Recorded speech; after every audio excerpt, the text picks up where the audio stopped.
Hey, I'm Captain Falco, and if you've been on the interwebs, you've probably heard of Deep Rock Galactic, even if you haven't played the game. So, you could be wondering, what exactly is it? Well, from a basic standpoint, it's a first-person shooter. But, if I had to compare it with other games, it would be like Left 4 Dead meets a bit of Minecraft. The reason I would compare it with Left 4 Dead is because waves of enemies will show up and try to kill you. But instead of zombies, they're big bugs like in Starship Trooper. The reason it's like Minecraft is because each map or cave you enter is randomized. Plus, you can dig through the map as far as you want. But the focus of digging is to gather materials for upgrades and cosmetic items. However, you don't create your own character, but a specific kind of person. You play as one of the 4 combat miners, who are dwarves. They represent 4 different classes: the gunner, the driller, the engineer, and finally, the scout. We will go over all the details later, just the broad strokes for now. The setting in the game is that you work for a mining company, and you are paid to gather resources on the planet named Hoxus 4, or Hoxies for short. You prepare for missions on the space station, but then you take a rocket down to the planet when all of you are ready, since the game can be played solo or with other people. Only 4 people can be in a mission in a lobby at once, though. Now that all the basic things are out of the way, let's dig deeper into Deep Rock Galactic.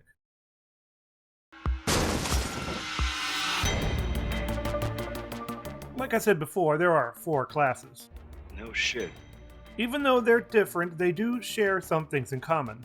Every class has 4 options when exploring the caves of Hoxton.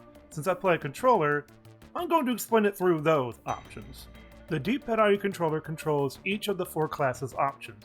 Up is your travel tool. It helps you go through the cave and maybe help others. Down is your assist tool. It will help you in some way depending on the class.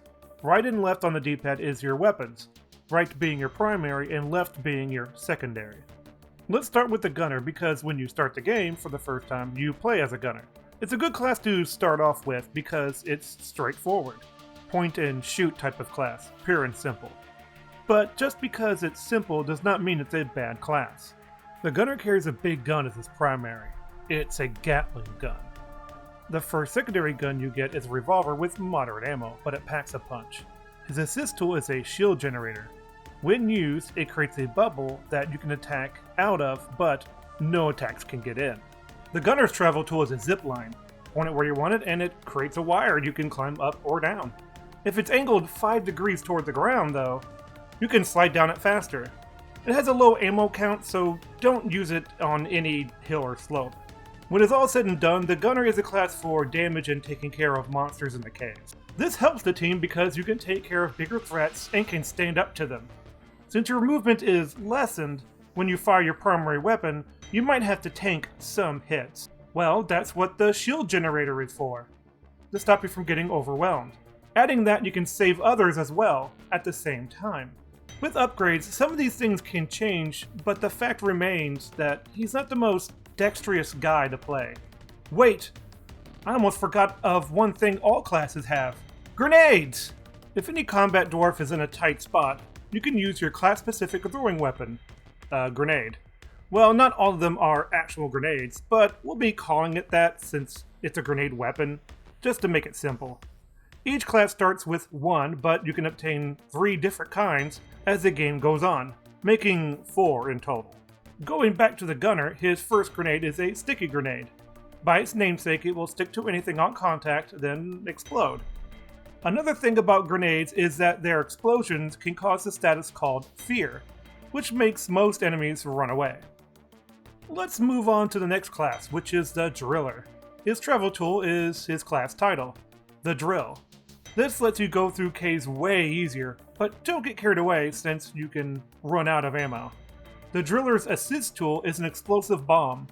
The bomb is trigger-based, and when thrown, it will stick to any surface. However, it cannot be thrown far, but it's great for instant holds for exploration, or for blowing up a group of bugs. The driller's primary weapon is a flamethrower, which is very good for crowd control and burning enemies. The burning status does damage over time.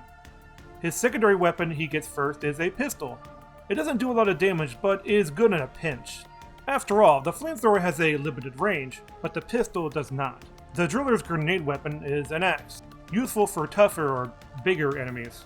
If you miss, don't worry, you can pick it up after the battle. If you want to go through the rocks like butter, with crowd control mindset, then driller is for you. The engineer is the next class on our list, and it's the most unique. His travel tool is a gun that shoots platforms. It will stick to most surfaces, including the platforms it makes. Good for climbing when you don't want to dig up. It can even help you go down as well, to take less fall damage. The engineer's assist tool is a turret gun. It takes time to set up, but will shoot anything within range. Good for defending positions and fending off a horde. The turret does have to be reloaded, and has a limited ammo pool. His primary weapon is a tactical shotgun. Not a powerful one, but has moderate ammo and range. His secondary weapon is a grenade launcher. Depending on the upgrades, it can be a swarm destroyer, or take down one mighty enemy. The engineer's first grenade is a hologram that lures in all enemies to it. You can use it to escape, or to group them up and knock them down.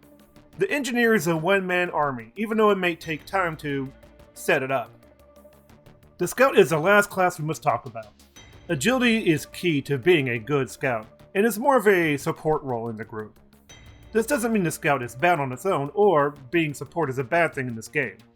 His travel tool is a grappling hook that clings to almost anything, but unlike the gunners, it will just pull the scout. His hook is set on a recharge instead of ammo, which is good, but it does have a range limit. Scout's assist tool is a flare gun. It lights up a large area of the cave, which will last a bit before it burns out. This helps locate material veins on the walls that could be hiding in the deep dark. The scout's primary weapon is a light assault rifle. Moderate damage, but very accurate. The scout's secondary weapon is a powerful shotgun. Good for close-range combat thanks to the long range and the 2-shot limit. Still, it's your power weapon until other weapons become available. Even though all 4 classes are different, there are things that all dwarves can do. They all have pickaxes and throwing flares. Your pickaxe is your melee weapon, and if you run out of ammo, it can come through for you. It doesn't do a lot of damage though, but its main purpose is to dig for materials. As you've seen through the video, you can also dig through the assault rock of the cave itself. Later in the game, you can upgrade your pickaxe to have a charged up attack. This creates a small shockwave that can go through armor. However, once used, it needs time to recharge. No matter the class though, all pickaxes do the same amount of damage and collect things in the same rate. However, you can personalize it. You can change the appearance of your pickaxe. You get these by going on mission, either at random on a mission, or by through your seasonal challenge rewards. When it comes to flares, they all do the same thing. They light up a small area where they land. The only thing that is different about them is the color of the light, depending on the class. Gunner is green, driller is yellow, engineer is red, and scout is blue. Even if a flare is out, doesn't mean it will disappear. They will remain and can be used as breadcrumbs sometimes. It says on your UI that you only have 4 total flares, but they will recharge when one is used. Okay, now that I've explained the 4 classes and went through the tutorial, we now know all the basics. Now I want to go over the most important thing when it comes to a game, the gameplay.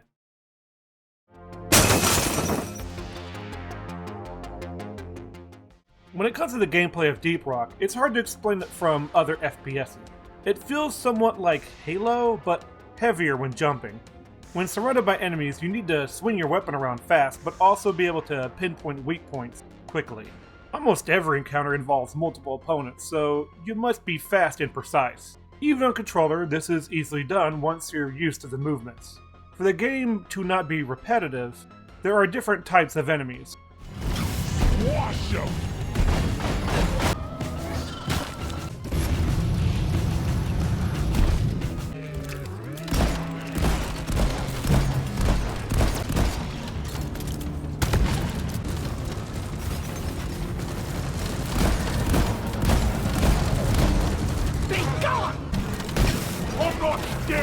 Control bot down and hackable!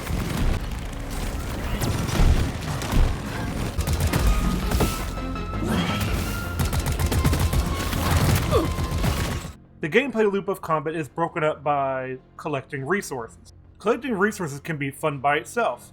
We will be talking about sound design later, but I'll bring some of it up here. One reason collecting resources is fun is because of the way it sounds.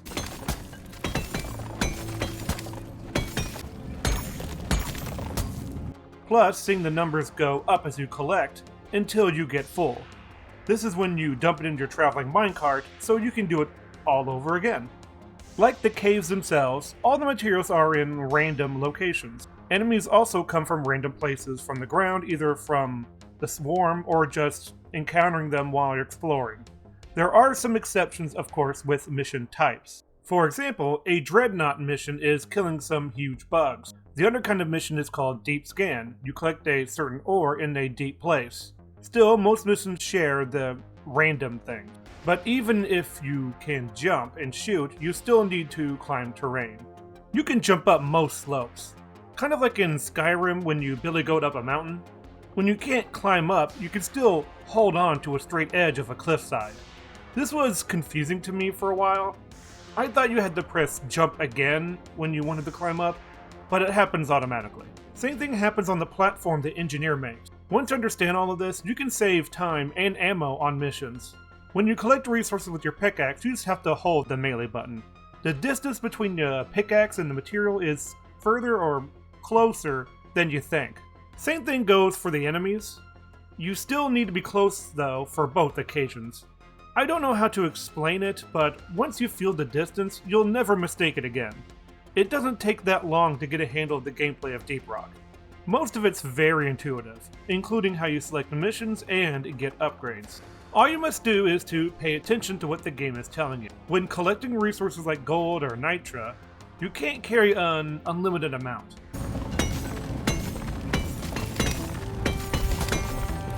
I'm full. Heading to the mule. So when this happens, you can call upon your personal high-tech minecart called the Mule. It's a bit slow, but it can climb over anything. It will follow you automatically, but it can get in the way. It will land on top of important items, resources, and block you in narrow passageways. You can barrow around it, but it's easier just to lead it somewhere else, and then call for it. While it's moving, you can go through it. Is this bad game design? Well, I don't think so. It's just annoying because of how the game is made. Since the levels are again randomized, they need the mule to be able to follow you in some sort of way. This is so the mule is close by, so you don't have to babysit it all the time. You will have enough problems exploring and with the bugs in the caves. Speaking of exploring, you can take a good amount of fall damage. In fact, most tools can reduce fall damage depending on their class. Most character deaths come from fall damage, I think. Even if you survive a fall, it will get rid of your shield and most of the health if you're not careful. Oh yeah, the shield. It's a buffer of damage until it reaches your health. If you run out of shield, your health will go down until you die. But now let's go over the mini-games you can do in the mines. First being hacking. Anyone can hack, and you must press a button at the right time to complete the hack. This could be cutting wires or matching up lines. The minigames don't change when you hack certain things. The hacking mechanic takes time, but it works well for a multiplayer type of game. It's fun to hack and it doesn't happen too often. It's not a brain teaser, but it will keep you on your toes. The reason it takes time in the first place is because if you make a mistake, it will reset you. There are other kinds of minigames and activities on missions, but I don't want to spoil everything. Moment-to-moment gameplay feels right, and that also goes for the space station, aka the lobby. The lobby is not just a place to pick missions and upgrade your equipment. It can be a fun place. You can order drinks that have different effects, a good way to haze newbies.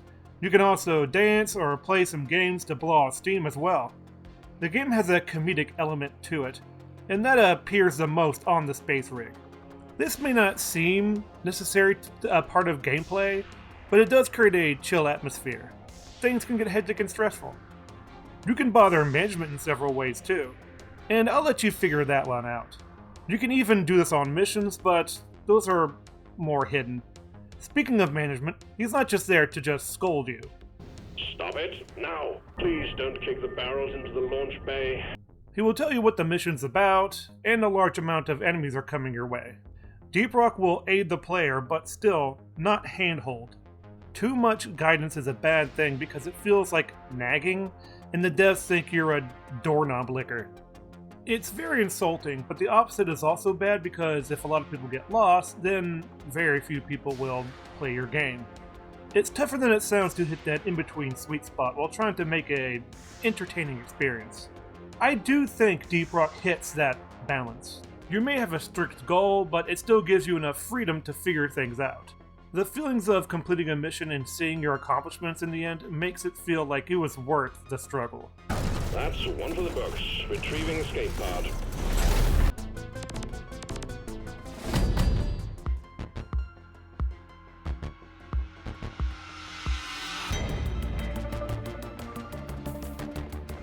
What do we have here?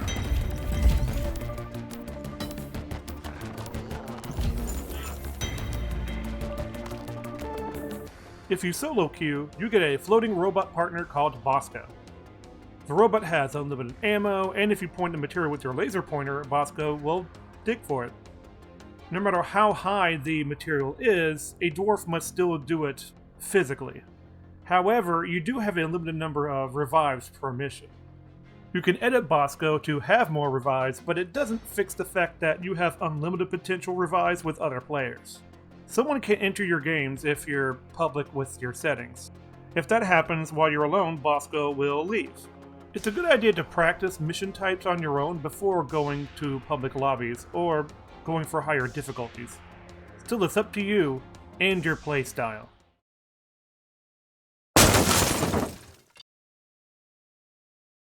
The sound design of Deep Rock is good. Sometimes it can reach great levels, but it's hard to explain. Let's get into the music first. Most of the music of the game depends on the situation. When things are chill, the music is atmospheric and mysterious. It will seep into the background.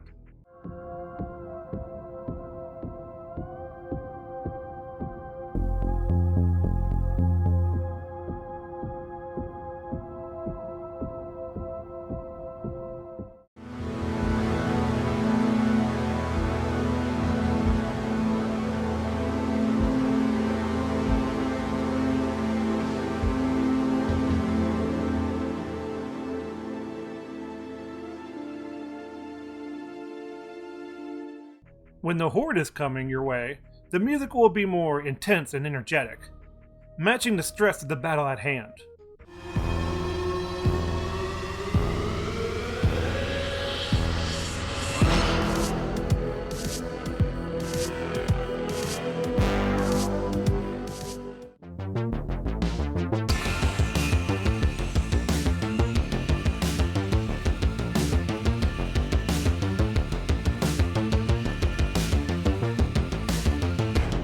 Deep Rock has a unique soundtrack, and would never be confused for another game.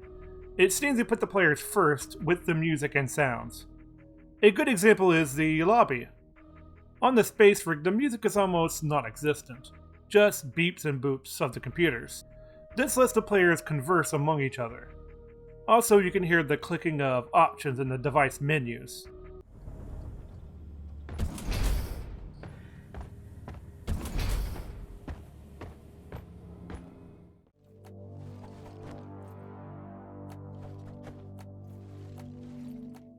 Speaking of sounds, let's talk about the sound effects. We talked a little about gathering materials and how it sounds. Each material you mine has a different sound, making it more satisfying to gather them.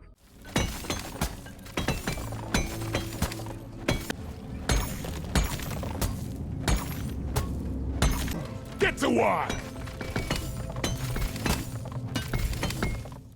It even goes into hitting your pickaxe onto the rocks of the cave.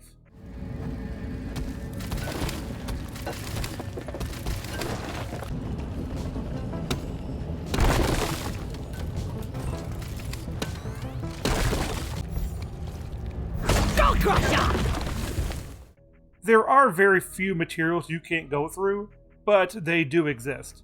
After all, your main objectives need to be there. Hitting enemies with your melee weapon has the same effect. You get the point by now. Now let's move on to guns. as they all sound different, as they should be. The sound of it is important to feeling the right amount of impact for the weapon delivers.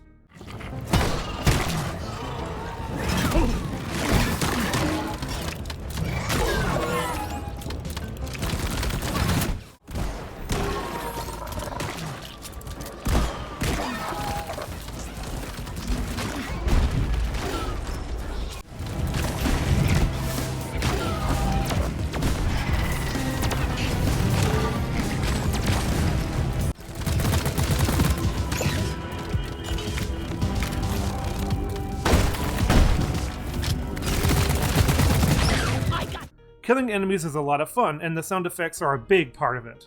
In fact, you can tell the difference between most enemies by the sounds they make.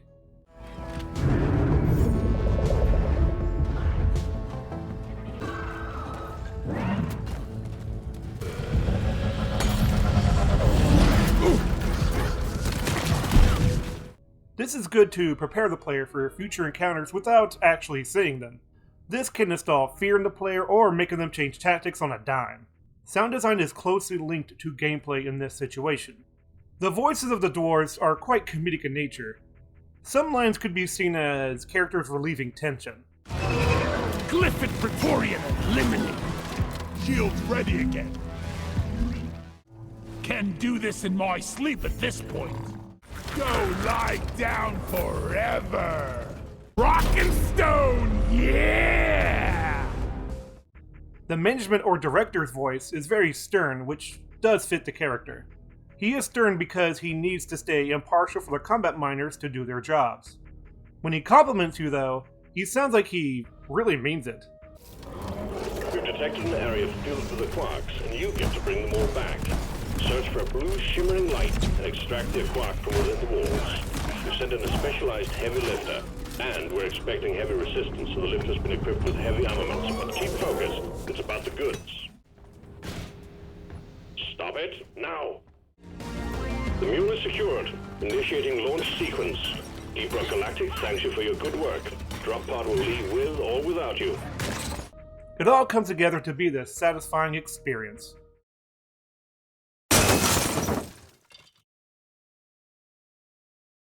The graphics of DRG are simple, but in a good way. It doesn't look realistic, and it does have this sort of cartoony look. This is demonstrated mostly in the dwarves themselves. The dwarf is a very complex model, so it's the best example for us to look at. The model of the dwarf could not be confused for any other game, for it's sort of a cel-shaded art style. Because of this, the game is highly optimized for every platform. Unfortunately, it's not cross-play. Anyway, the reason I want to put the player model for an example is because you can customize it. When you personalize your dwarf, you can go into some good detail, but only in the face. You can pick the skin tone to be any color, which goes to some sort of comedic nature of the game. It's not just the noises of the game that add to the light tone, but also the graphics. Sure, most of the outfits look like power armor, but look at the seasonal outfits. Since the armor doesn't change stats, you can wear whatever. Some of the outfits have moving parts, but they can glitch out. It doesn't affect gameplay, but it's quite humorous. I don't think this is a problem with the game, it's just when it happens, you will notice it. The equipment the players use looks great. The weapon models look real futuristic versions of real life ones, I think. Since the game is cross sci-fi and fantasy, you get some cool variant models of these same guns. When you empty a magazine or clip, you can see it on the ground, or you see bullets fly as you fire. There are a lot of moving parts on some firearms, which makes it look satisfying to shoot. However, these clips or magazines will disappear within a short time. Same thing goes for every surface that shows your footprints. I guess it helps with saving memory or something. The caves themselves on Hoxus can look bland or complex, but that is dependent on where you're going. Each section of the planet has a theme. For example, the radioactive zone is gray and white with green crystals that have an aura of radiation. The opposite would be the jungle-like zone, which has lots of vegetation, some of them being luminescent, with lots of wildlife. It's not just a paint job that makes them different. Zones also come with different materials to mine, but all share gold and nitra. We will go over this later in another section of multiplayer. All materials are easily recognized on sight. Materials look different when pieces of it are loosened from its source. Some materials like gold will glow a little on the ground though. There are other materials that are trapped in the walls only. To notice, you just need to pay attention. Depending on the item, it can be hard to miss. With the random nature of the levels though, sometimes the material is just sitting there without the need to dig for it. They do use the same model for the blue crystal called a quartz for different colored rocks.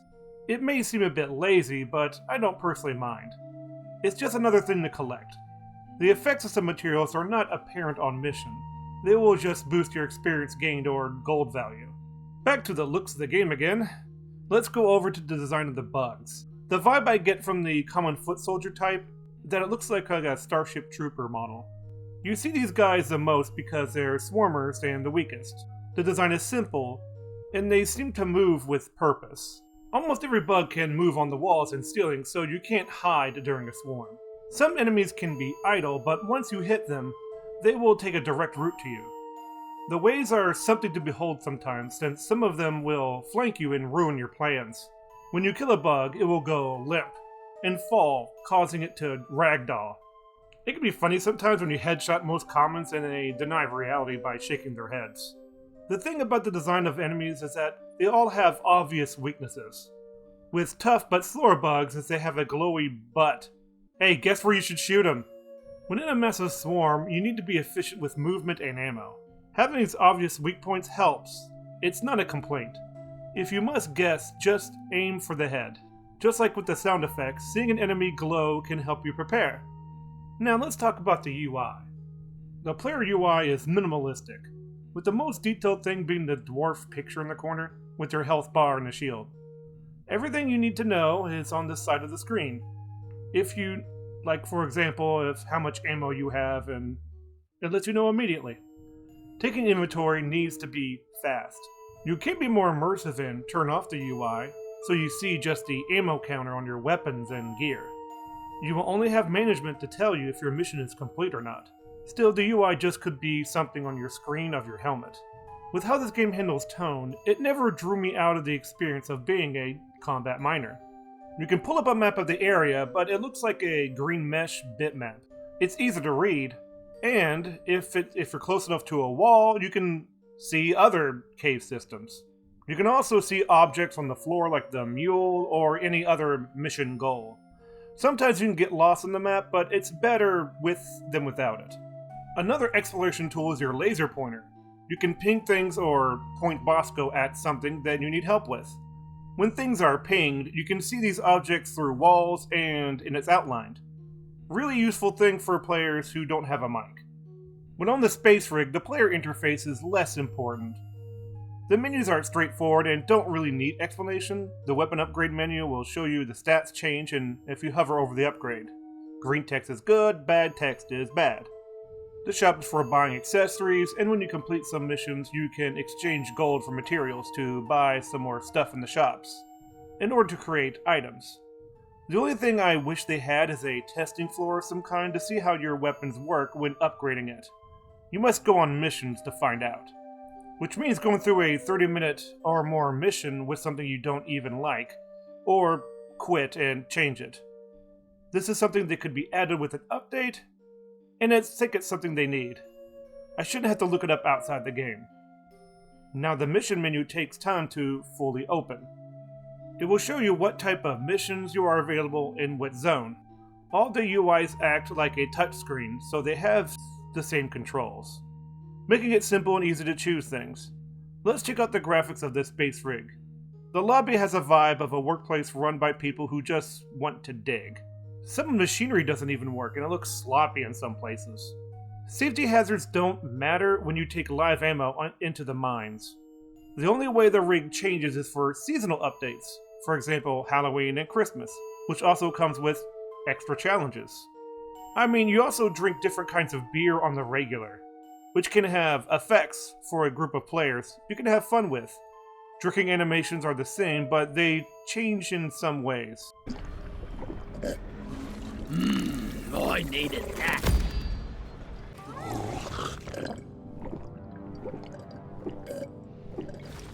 Yeah! Ah! And another part of the station is a place to respect the fallen. This place will fill up over time with certain stuff if you do enough challenges. Graphically, when it's complete, really does look like a memorial hall. Make sure occasionally you drink one here. For Carl. Now, how does the game handle multiplayer stuff and DLC?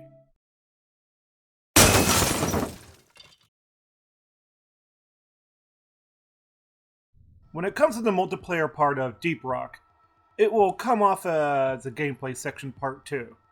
Still, teamwork makes the dream work, as they say. DRG is a cooperative multiplayer game.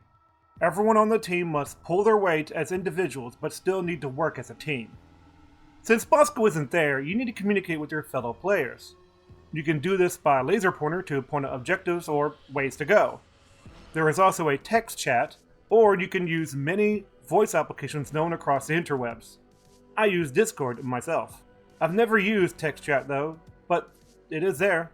You need to be a little bit wiser where you point your gun or throw away your explosives, because you can kill your teammates. This can be turned into an advantage sometimes since you can be revived with more health than you had. The only way a game over can happen in this mode is if everyone goes down. Makes sense if no one is around to revive you. Experience and resources gained are greatly reduced in defeat, plus you just feel bad inside. Now, if you don't have any friends who own a game, then you can find a game. It will show you a list of missions that have spots open, even showing you what classes are in those missions, so you can choose the one they need for that mission. Good for making a first impression. If you're the host, you can kick people if it doesn't work out. Even though it's good to have a diversity in your class lineup, 2 players or more can choose the same class. This could be useful. For instance, a Liquid Morkite mission is easier with a bunch of drillers. There are little other things you can do to boost morale and cooperation. This is sometimes to raise your pickaxe to rock and stone. To yell this out is to bond instead of trying to kill each other. To be a combat miner is not a job. It's a way of life. Shopping when we get back. You did it, team. Data rag is secured, and all rival operations in the sector destroyed. Hit the button on the mule when you're ready. Damn good work. Come on home. If you don't rock and stone, you ain't coming home. You can help you and your teammates even more by choosing the right abilities.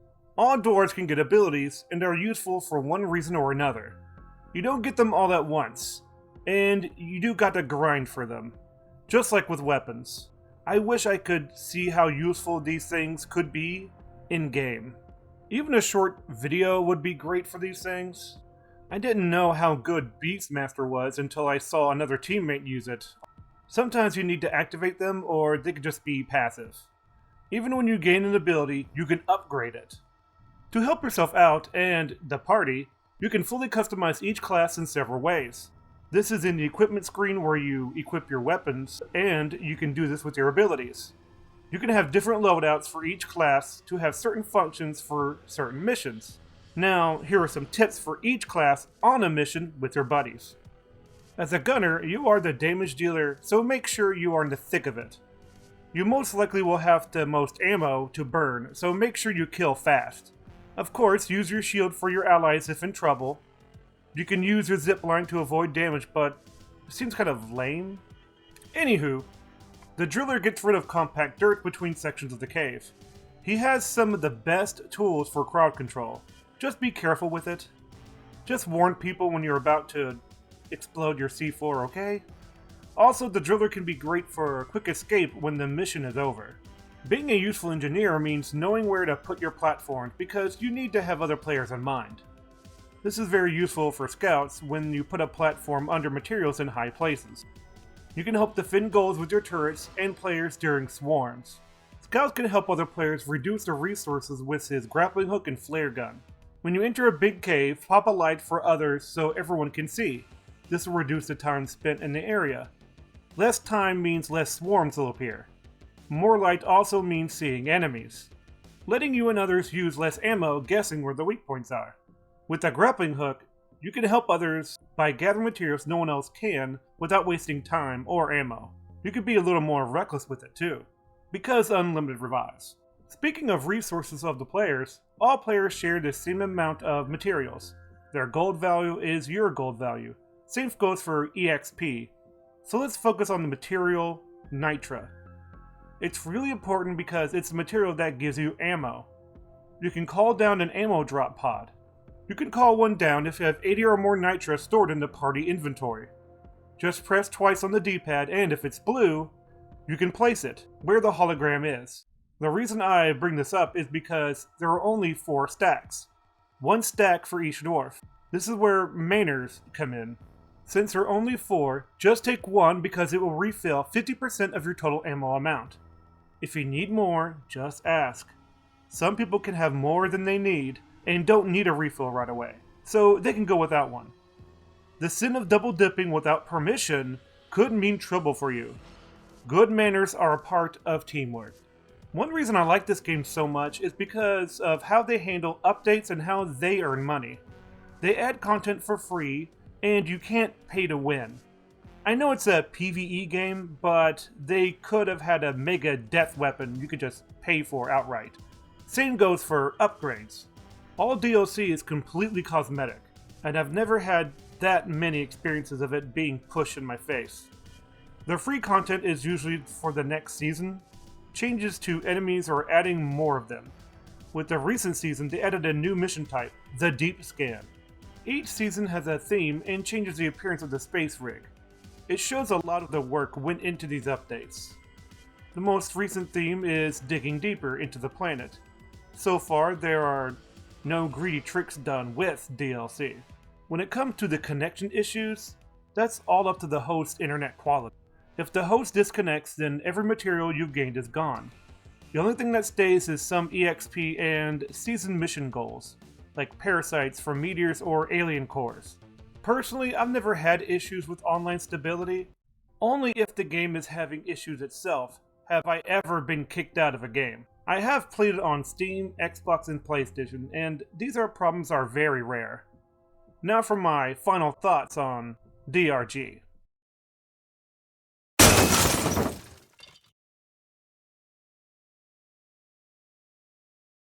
If you haven't caught on, I like this game a lot. I have tons of hours in this game. Tons. I wouldn't if I didn't like it that much. You out there who made it this far, go buy this game and find people to play it with. Even if you like FPSs a little, it will pique your interest. You can modify the difficulty to your needs for missions.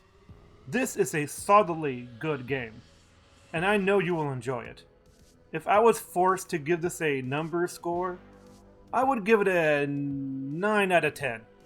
It has great control with a lot of variety of enemies, good sound design with epic music, stable game that can run on most PCs with good customization.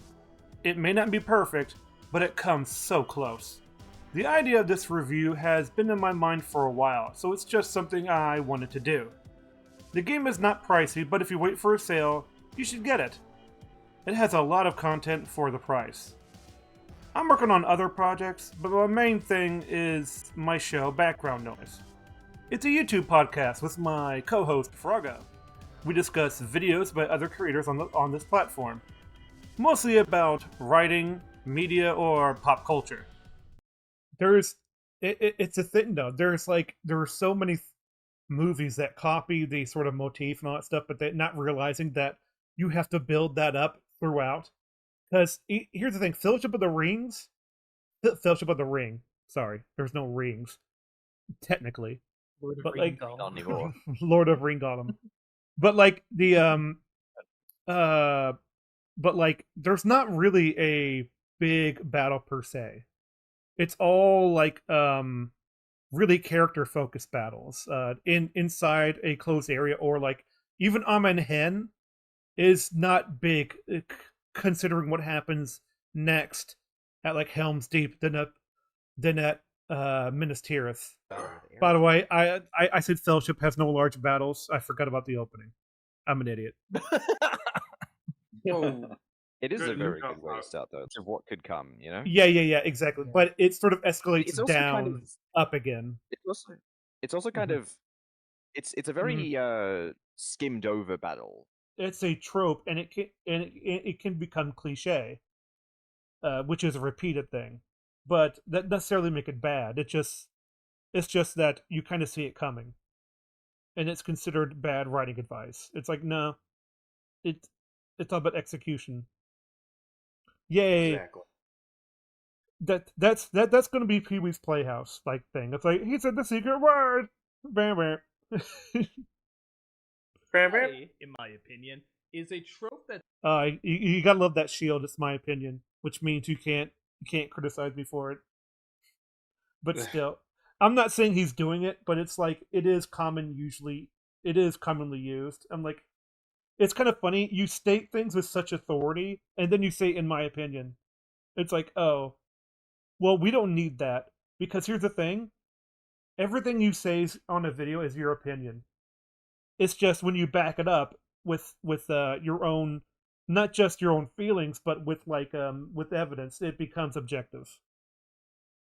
So you don't need the, in my opinion, unless I'm not saying you don't use your opinion in your videos, but it's like you don't need to cover yourself if you plan to actually use evidence because it's self-evident that it's your opinion.